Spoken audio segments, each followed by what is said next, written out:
continuation of our discussion for the respiratory system. And our next topic is about ventilation. Okay? So, we have discussed yung brief anatomy, no, of our respiratory system. Ngayon naman, will be more on the mechanics, no, of breathing. And if we still have time, we will also be discussing gas transport. Okay? Now, so let's start. When we say ventilation, no, the simple term for that is breathing. Okay? Iba kasi pag sinabi mong respiration. When you say respiration, there is already gas exchange involved. That is why, sabi nga natin, doon sa medical apparatus, no, that helps the patient breathe, it's called a ventilator, not a respirator. No? Ang tawag doon, ventilator. Kasi tulungan lang niya na makahinga yung pasyente. Ang purpose is not for gas exchange but mainly for ventilation. So, it is the process of moving air in and out of the lungs. And there are two aspects of ventilation. Okay? The actions of the muscles for respiration and the air pressure gradients. Again, there are two aspects of ventilation. Yung action ng muscles for respiration, tsaka yung air pressure gradients. When we say air pressure gradients, that's the difference of the air pressure between the atmosphere, kung saan nanggagaling yung hinihinga natin na hangin, and yung air pressure inside the lungs. Ang tawag doon ay intrapulmonary pressure. No, mamaya, i-discuss natin yung air pressure gradients na yan. Let us first have the action of the muscles for respiration. So, we have two groups of muscles for respiration. No? Yung inspiratory muscles and the expiratory muscles. The muscles for inspiration, no, functions mainly to increase the volume of the thoracic cavity. Or simply, they contract to expand the thoracic cavity. Take a look at this. Okay? At the end of expiration, wherein yung thoracic cavity natin naka-recoil na, meaning maliit na, pag nagsimula kang mag-inhale ulit, magko-contract yung mga muscles na yan. Look at what happens to the dimensions of the thoracic cavity. Diba, lumalaki. Ganun naman, pag nag-inhale tayo, lumalaki yung chest natin. It is the action of those muscles for inspiration. Ano yung mga nagpapalaki sa chest natin? Diaphragm, external intercostals, pectoralis minor, and scalene muscles. From your anatomy 1, you already had a background regarding the last three muscles because those are skeletal muscles. Diba? Yung external intercostals, pectoralis minor, and the scalene muscles. No? Ito yung diaphragm, that is our principal muscle for respiration. No? Specifically for inspiration. So when the diaphragm contracts, makikita nyo, ito yung original position niya. Pag nakarelax siya, pero pag nag-contract, bumababa yung diaphragm. So, ibig sabihin, as the diaphragm descends, it increases the vertical dimensions of the thoracic cavity. Di lumalaki ngayon yung volume sa loob ng thoracic cavity natin. While itong external intercostals, yung pectoralis minor and the scalene, ang ginagawa naman yan, they pull the ribs outwards, no? And laterally, ang resulta, nag-expand naman yung ribs natin in anterior and lateral direction. So, in all dimensions, no, nag-increase yung size ng thoracic cavity natin. That is what happens during inspiration. Again, it's because of those inspiratory muscle. Pero pag ang tanong, halimbawa, sa board exam kasi lumalabas din yan, no? The principal or the primary muscle for inspiration, the answer is diaphragm. Okay? The rest are also respiratory muscles. Okay, now, ito naman, baliktad lang. No? Pag sinabing expiratory muscles, ang function nila is to decrease the thoracic volume by depressing the ribs and the sternum. Ibinabalik naman sa dati yung position ng ribs and na sternum natin. Ano-ano yung muscles na yan? Internal intercostals, transverse thoracic, and the abdominal muscles. But you have to remember na itong mga muscles na to, Specifically, the expiratory muscles will come into action only during forceful expiration o yung tinatawag nating labored breathing. Yung paghinga nyo ngayon, ang tawag dyan, normal quiet breathing or relaxed breathing. Ang gumagana lang dyan are the inspiratory muscles that we have enumerated earlier. Diaphragm, external intercostals, ano pa, 4 yun, di ba? Yun, dun lang siya gumagana during normal quiet breathing. You are not using any expiratory muscle right now because expiration is just a passive process. When you say passive process, it's just brought about by the recoil of the lungs and the thoracic cavity. Kasi yung lungs and thoracic cavity natin, may elastic recoil yan. May elastic recoil yan. Na pag nag-expand at nag-relax ka, kusang babalik yan sa dati. Nakuha nyo? So expiration is just a passive process. Kailan po natin ginagamit ito? Itong muscles for expiration na to.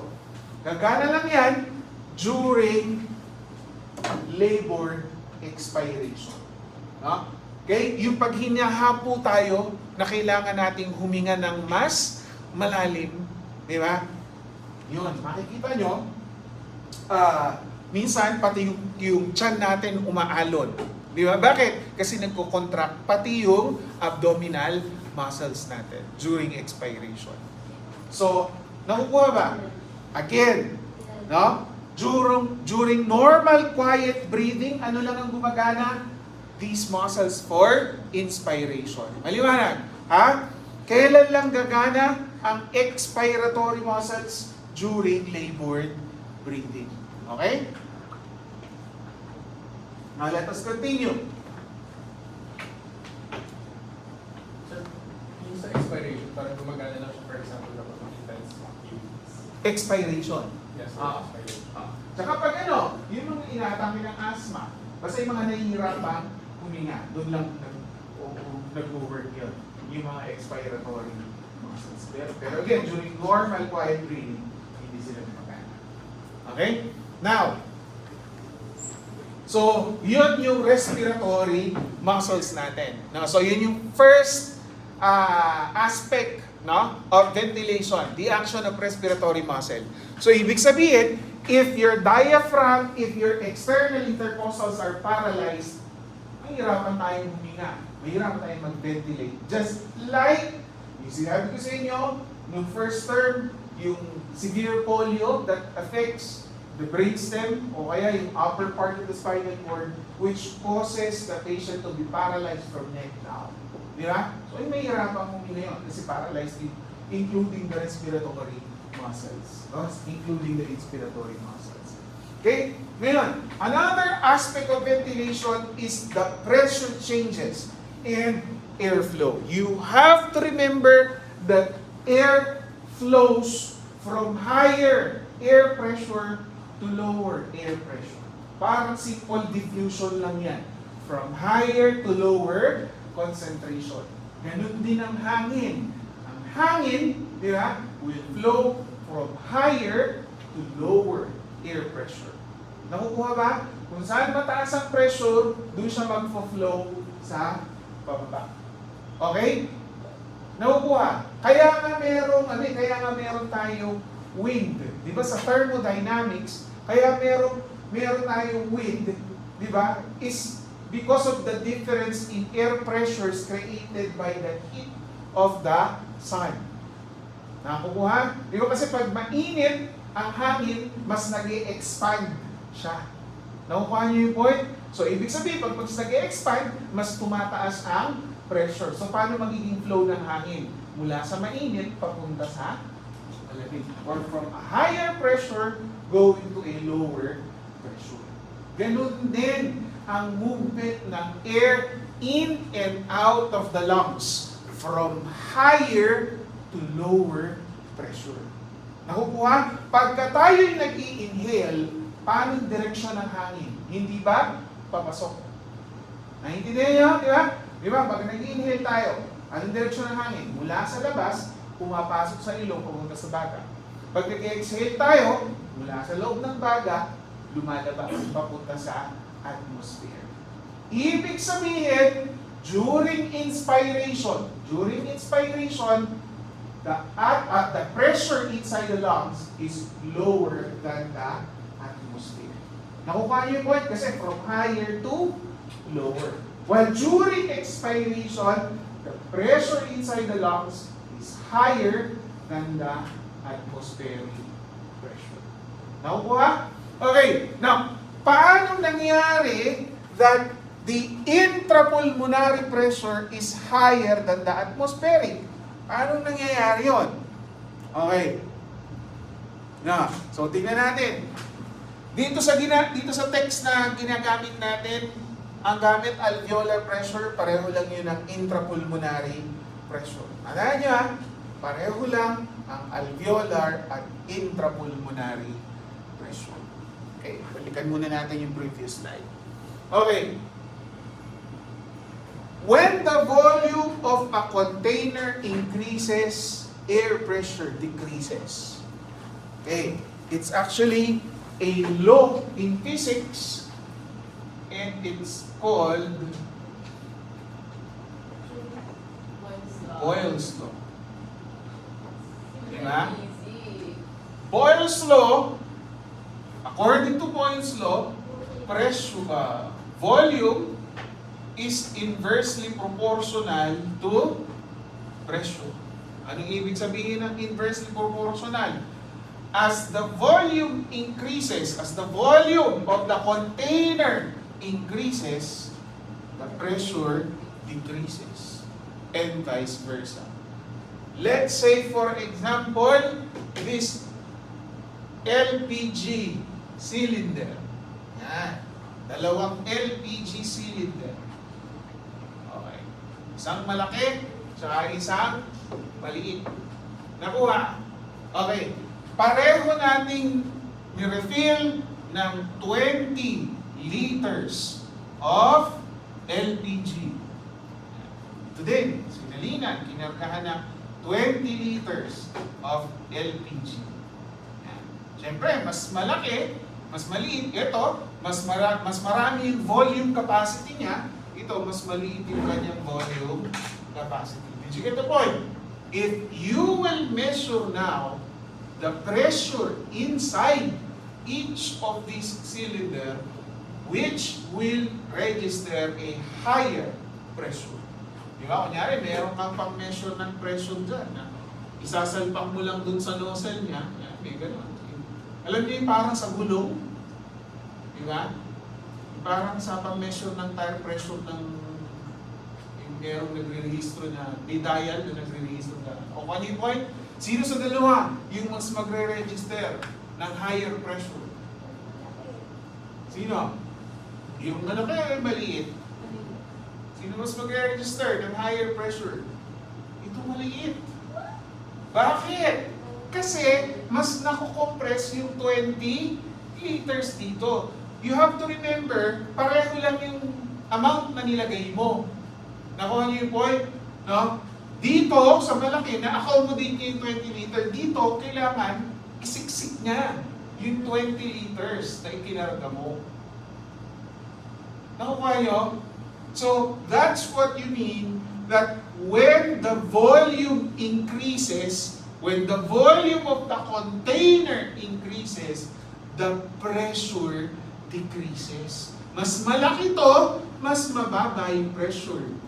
Kasi nga, mas magkakalayo yung molecules ng LPG. Naintindihan? Dito, kunyari, ayan yung mga molecules niya, magkakalayo siya.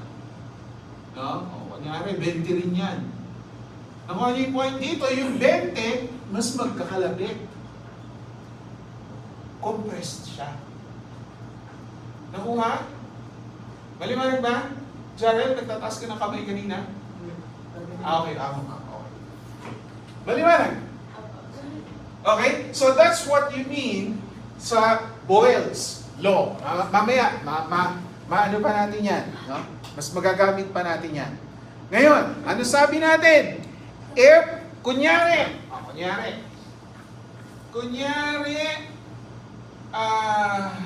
ano bang unit for air pressure? Ano bang unit for air pressure?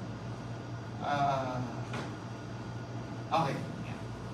Air pressure, atmosphere nga pala. At ATM, atmosphere.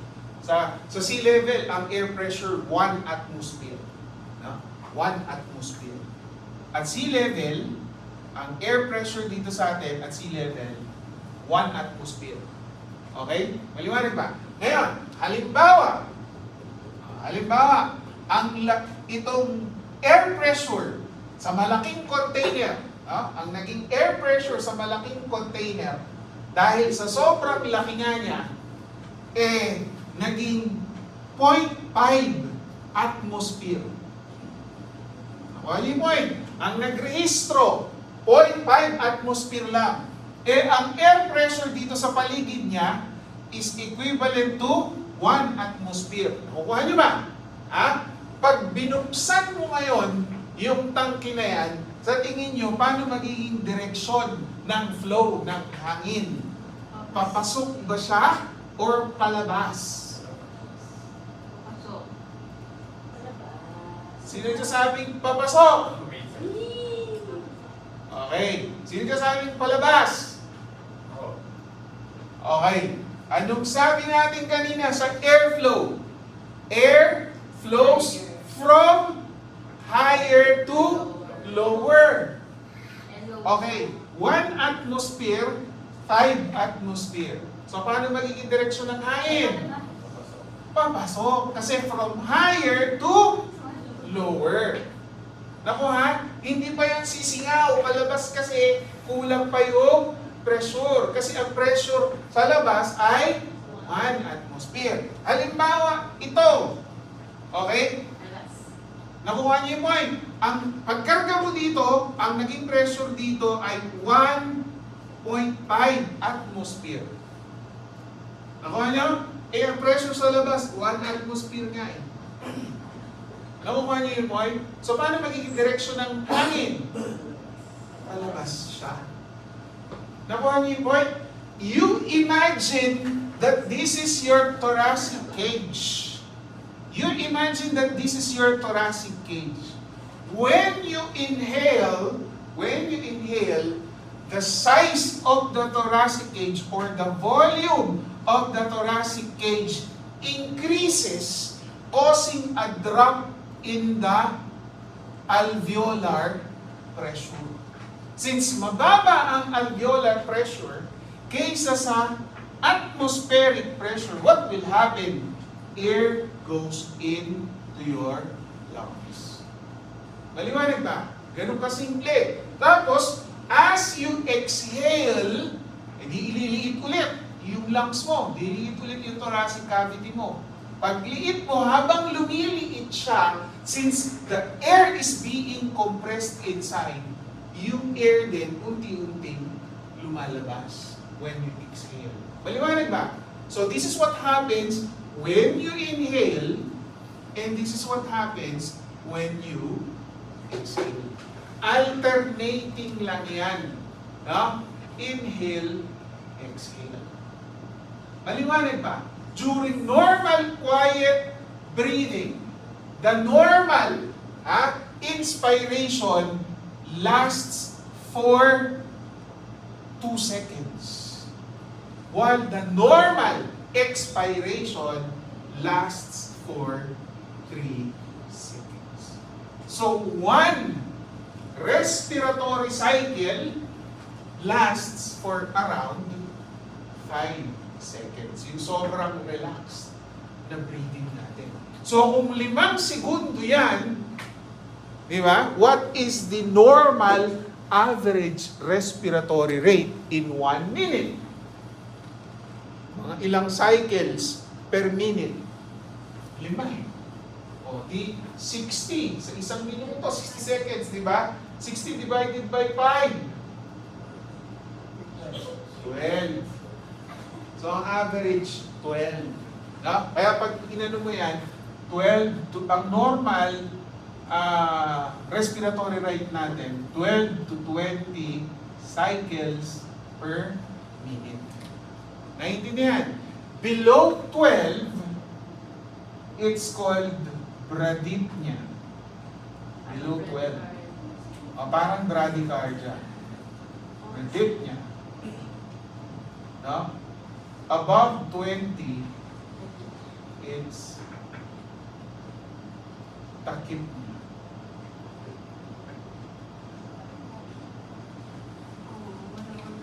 Naku ha? Okay? So, tandaan ha?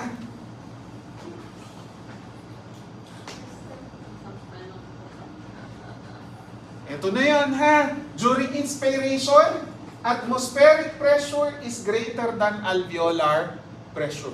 Ito yung atmospheric pressure, mas mataas kaysa sa alveolar pressure. Kaya pumapasok ang hangin. Okay? Kasi kung exhale naman, mas mataas naman yung alveolar. Correct. Sa loob. Correct. Ayan, pag nag-exhale, since lumiit siya, na-compress yung hangin, alveolar pressure is higher. Therefore, air moves out of the lungs. Nakuha? Okay. Let's continue. Ngayon, yan mga hangin na yan that we inhale and exhale, that goes in and out of the lungs, no? Can actually be measured through a medical procedure called spirometry. Okay? Yung medical apparatus that is used to measure that, ayan, is called a spirometer. Na makikita mo, na-record siya dun sa screen habang humihinga yung pasyente. So, yung a mouthpiece is being placed dito sa bibig ng pasyente, tapos nilalagyan ng clip ng ilong ng pasyente in order to ensure na pag huminga yung pasyente, ang hangin sa bibig lang dadaan. In order to ensure na masusukat talaga lahat ng hangin na mag-move in and out of the lungs of the patient. Again, that's called a spirometer. The process, the medical procedure is called spirometry. Ngayon, so sa spirometry, as I've said earlier, you will be able to measure the pulmonary volumes. And yung spirometer is a device, sabi ko na kanina, that measures the pulmonary volumes. Ngayon, dun sa spirometer, ang makikita nyo sa result niya, dun sa screen, is like a graph. Naka-graph talaga siya. Okay? At dun sa graph na yon, mayroong numbers from 0 to 6,000 milliliters. Okay? Tapos, makikita mo, pag nag-inhale yung pasyente, syempre, magkakaroon ng deflection yung graph pataas. Basta makita mo dyan, pag nag-i-inhale yung pasyente, yung graph, inhale, exhale. Inhale, exhale. Tapos kunyari, sinabi sa pasyente, hinga po kayo ng malalim, yung todo. Inhale, mas tataas pa siya. Nakuha niyo yung point? Tapos exhale. Tapos exhale po kayo ng malalim, yung todo naman. Exhale. Nakuha niyo? Kaya ganyan yung itsura ng graph niya. Maliwanag ba? Ang tawag naman niya sa graph, that's the spirogram. Okay? Ngayon, so isa-isahin natin yung mga volumes na nasusukat ng spirogram or ng spirometer. So number 1 is called tidal volume. Ano yung tidal volume? It is the volume of air that is inspired and expired during quiet breathing. So pag humihinga kayo ngayon, katulad nyo, hindi ako quiet breathing. Kasi ganyan na pa ako nag-lecture. Kayo, since kayo ang relax ngayon, yung volume ng air that you inspire and expire is called tidal volume. And that is normally around 500 ml. So, ibig sabihin, habang humihinga kayo ngayon, kung susukatin yung dami ng hangin na pumapasok at saka yung dami ng hangin na lumalabas, that's around 500 ml. Again, that's called tidal volume. Ngayon, yung tidal volume na yon, hindi pa yun yung maximal capacity ng lungs natin. Anong ibig sabihin? Yung pinaipasok ang 500 ml, okay, mas malaki pa. Yung pwede mong ipasok sa loob. Kumbaga, may reserve na space pa sa loob yung lungs natin. That's why, you still have a volume of air that you can still inhale after a normal inspiration. Ang tawag doon, inspiratory reserve volume. Again, it is the volume of air that can be inspired forcefully after a normal inspiration.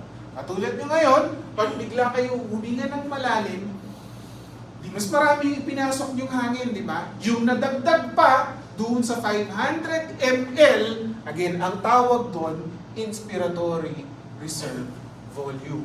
And that is, kung titingnan nyo, napakarami niya, 3,000 ml of air.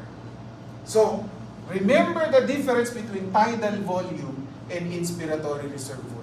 Itong tidal volume, kapag ka normal quiet breathing lang yan. Ha? Pag inspiratory reserve volume, papasok lang yon pag nag-inhale ka ng malalim yung todo. Okay? And then let's say nag-exhale ka na ulit. Ayan. Balik doon sa balik doon sa tidal volume. And then let's say for example, okay, from tidal volume, nag-exhale ka naman ng mas malalim. Ang tawag naman doon, that's called expiratory reserve volume. Yung expiratory reserve volume, that is normally around 1,100 ml. Nako ha? Again, that's 1,100 ml. Nako ha?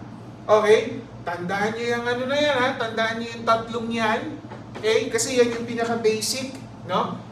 Again, tidal volume, inspiratory reserve volume, and expiratory reserve volume. Maliwanag ba? Okay. Pag inad yung tatlo, tidal, IRV, tsaka ERV, ang tawag doon, that's called vital capacity. Again, it's called vital capacity. Okay? And vital capacity will be a total of 500 plus 3,000 plus 500. 1,100. So, ilan yon? 0, 0, 6, 4,600 ml. Ibig sabihin, from a normal resting expiration, yung inhale. Tapos, inhale ng todo, yun yung volume of air na kaya mong ipasok sa loob ng lungs mo. It's called vital capacity. And we have different vital capacities depending on, syempre, physical activity, body habitus, usually mga swimmers, mga athletes, mataas ang vital capacity ng mga yan. Syempre, di ba? Kasi praktisado yung paghinga nila. Nakuha niyo yung point? No? So, pakitandaan yun. Ngayon, even if you exhale forcefully, eto tanong ko, kahit itodo mo ba yung pag-exhale mo, kaya mo bang ubusin yung hangin sa loob ng baga mo? Hindi. No? May matitira at matitira pa rin dyan, kahit itodo mo yan. Because ang purpose nun, no, is to maintain your alveolus inflated. Kasi pag naubos ang hangin sa loob ng baga, what will happen to the alveolus? Magko-collapse na yun. And it will be difficult now to inhale again. Maliwanag ba? So, ano yung volume of air that remains inside the lungs even after a forceful expiration? Ang tawag doon, that's called residual volume. And residual volume is around 1,200 milliliters. Yan yung natitira. Nakuha? So kahit itodo mo yung pag-exhale, may matitira na 1,200. Nakuha? Tumodo ka ng pag-exhale. Tapos nag-inhale ka ulit. Siniyot mo yung 4,600. Kasi ito yun di ba? Vital capacity. So, gaano karami yung laman ng hangin ng baga mo nun? I-total mo to, 4,600 plus 1,200, that's 800, that's 5,800 milliliters. Ang tawag dyan sa 5,800 milliliters, that's called the total lung capacity. Again, TLC, total lung capacity. Again, total lung capacity varies from person to person. Ito primarily, it is determined by your body size. Siyempre, no? The smaller the person, the smaller the total lung capacity. Okay? Tandaan nyo yan, ha? So sir, yung normal range, yung TLC pati yung Ha? ay, or example Actually, ito yung average. But it can go as high as 6,000. Nako ba? It can go as low as 5,600. Nako ha? Ito average to.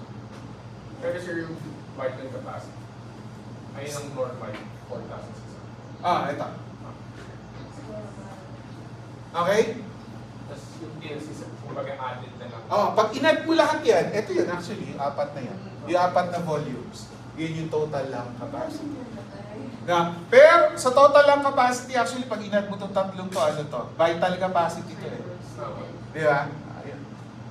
Hinahiwa-hiwalay. Nakuha? Na? So let us continue. So remember that, ha? Tandaan niyo yung mga lung volumes and capacities na yan. Okay, ngayon. So, after we have discussed itong lung volumes and capacities, let us now define what is alveolar ventilation. Alveolar ventilation is the measure of the volume of air available for gas exchange. So, ibig sabihin, pag huminga tayo during normal quiet breathing, yung 500 ml, okay, ay hindi lahat yun. Siyempre, hindi naman lahat yun nakakaabot sa alveolus, di ba? Bakit? Kasi yung iba, nasa ilong, yung iba, nasa trachea, yung iba, nasa bronchi, ibig sabihin, nasa conducting zone lang. Nakukuha niyo yung point? Hindi lahat napapasama sa gas exchange. Only a portion of each breath reaches the alveoli for gas exchange. The remaining area where no gas exchange occurs is called the dead space. Maliwanag ba? Ano yung dead space? Yung ilong natin, yung larynx natin, yung trachea natin, yung bronchi natin. Hanggang dun sa level ng terminal bronchioles. Dead space yun kasi walang gas exchange. And that is around 30% of the tidal volume. And when we say 30%, anong 30% ng 500 ml? How do you get 30% of 500 ml?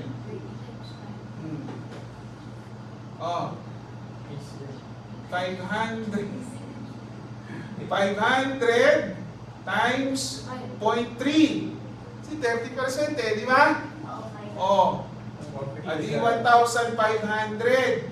Move ka ng isa decimal place. So that's 150 ml. Ito yung dead space. Ibig sabihin, sa 500 na ini-inhale mo, yung 150 doon nasa dead space. Only 350 yung sumasama sa gas exchange. Did you get the point? Ngayon, in a person with emphysema is a type of chronic obstructive pulmonary disease na nakukuha sa chronic smoking, cigarette smoking. Okay, itong emphysema, ang sinisira niyan, yung alveolus mo mismo.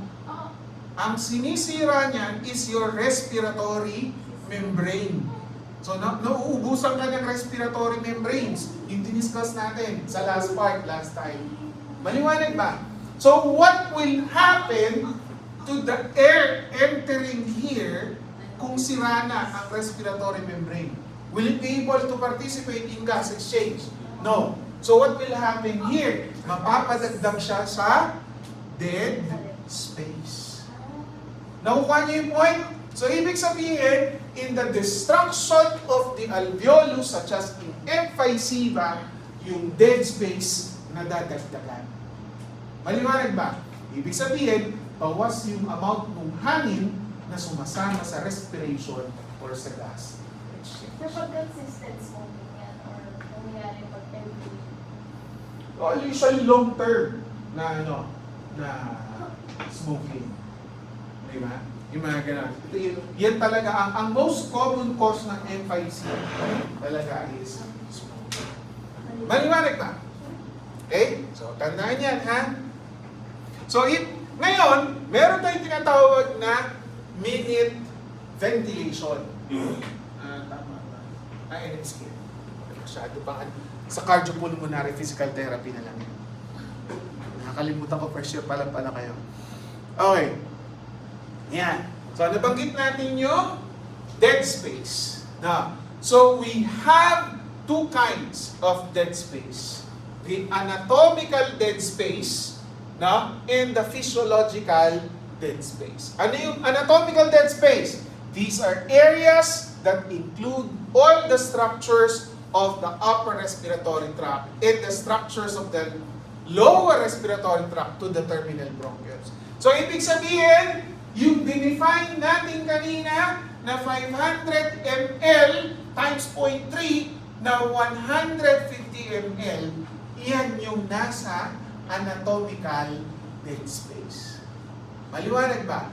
Okay, ano naman yung physiological dead space? Is the combination of the anatomical dead space and the volume of any alveoli with lower than normal gas exchange. So, kailan lang nagkakaroon ng physiological dead space? If there is already emphysema and other conditions that destroys the respiratory membrane. Maliwanag? So, this is normal, this is abnormal. Dapat, under normal conditions, anatomical dead space is equal to physiological dead space.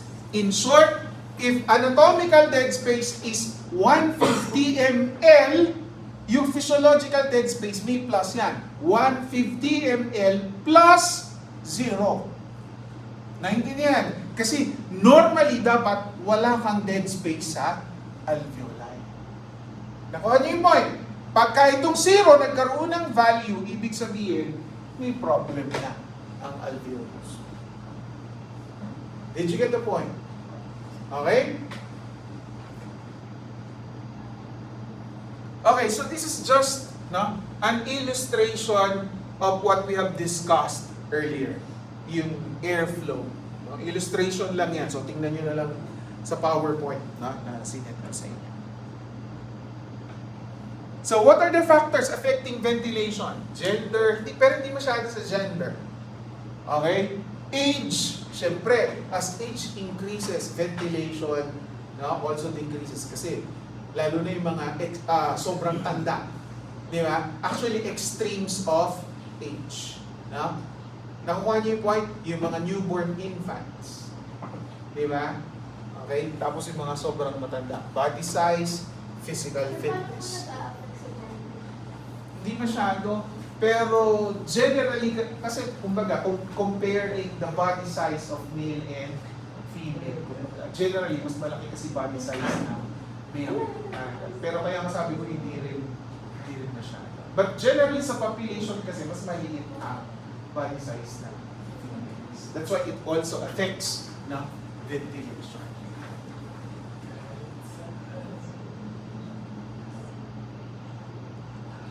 Okay. Yan. Ay, sige, okay na. Natatandaan niyo pa ito sa physics niyo? Partial pressure.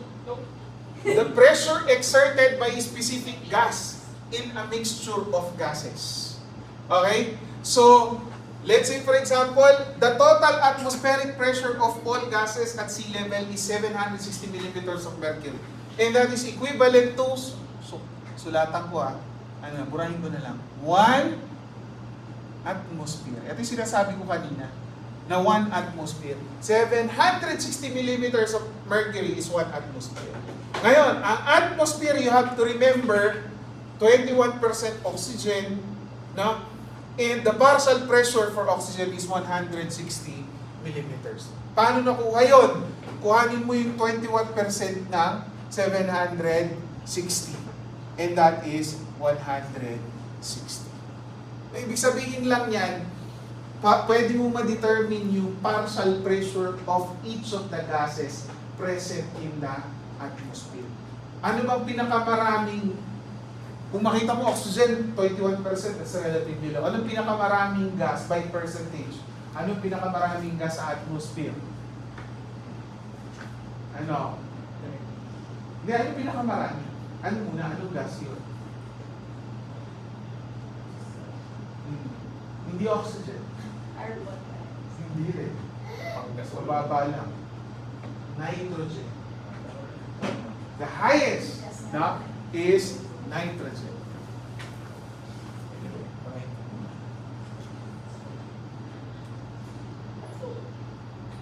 Okay na tayo dito. Nasabi ko na sa inyo yan, yung lung recoil. It's the tendency of the lungs to decrease in size after you expand it. No? Magre-recoil siya. Babalik. Okay? Okay. Ngayon. Let's go to the surfactant. Ayan. Now, so what's the surfactant?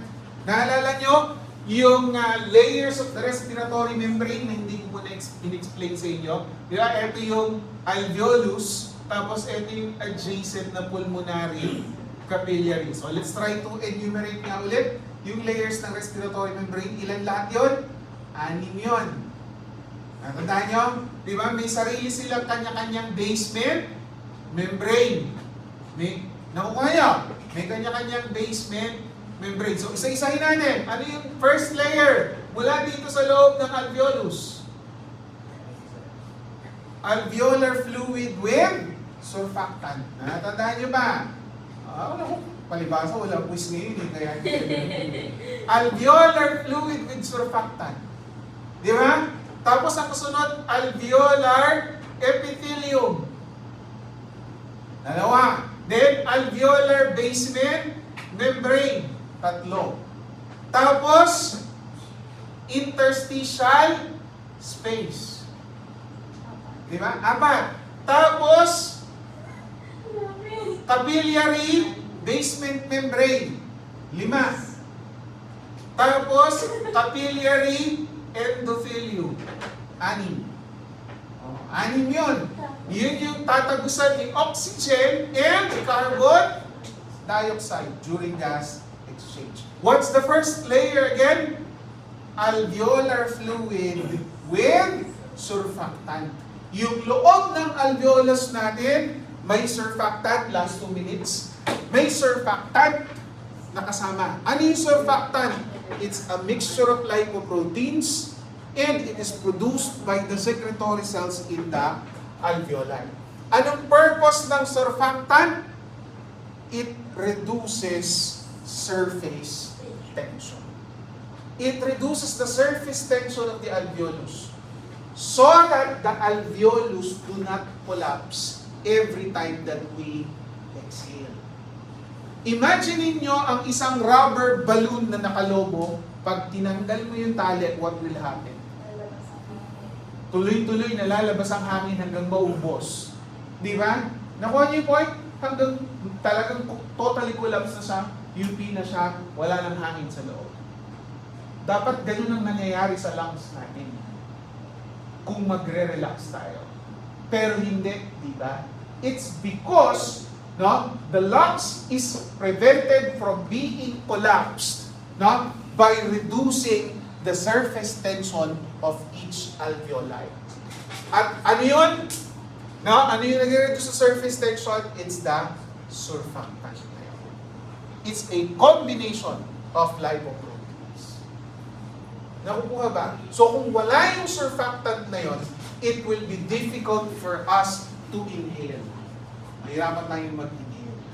Mahirapan tayong palubuhin yung lungs natin. Okay? Sige, Friday na yung iba. Okay, tatapusin natin lahat sa Friday. Yes. Okay. Okay. Thank you.